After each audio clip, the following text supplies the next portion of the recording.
तर महत्त्वाची बातमी आपण पाहतोय, काँग्रेसचे 7 उमेदवार जाहीर करण्यात आले। पुण्यातून रवींद्र धंगेकरांना उमेदवारी देण्यात आलेली आहे। तर महाराष्ट्रातले 7 उमेदवार जाहीर करण्यात आले, तर कोल्हापूरमधून छत्रपती शाहू महाराज यांना देखील उमेदवारी जाहीर करण्यात आलेली आहे। तर स्वतः छत्रपती शाहू महाराज आपल्याशी फोन लाईनवरून जोडले जात आहेत। महाराज, स्वागत आहे लोकशाहीमध्ये तुमचं। काँग्रेसच्या वतीने 7 उमेदवारांची यादी जाहीर करण्यात आली, त्यामध्ये कोल्हापूरमधून तुम्हाला उमेदवारी देण्यात आलेली आहे। तुमची पहिली प्रतिक्रिया अपेक्षित आहे। आभारी आहे।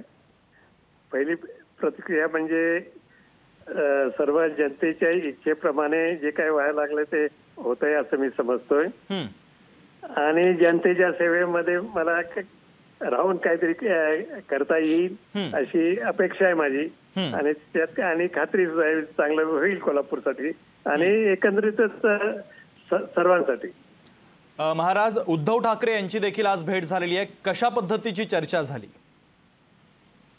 उद्धव ठाकरेंनी साहेबांनी फक्त भेट घेतली आणि संपूर्ण पाठिंबा व्यक्त केलाय।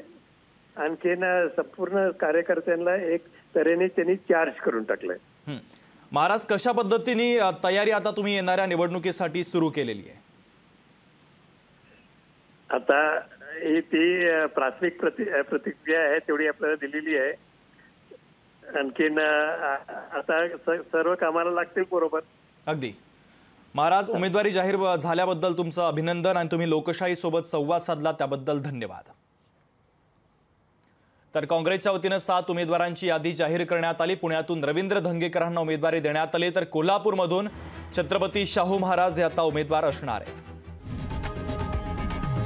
लोकशाही मराठी ऐका, पहा, जागरूक रहा।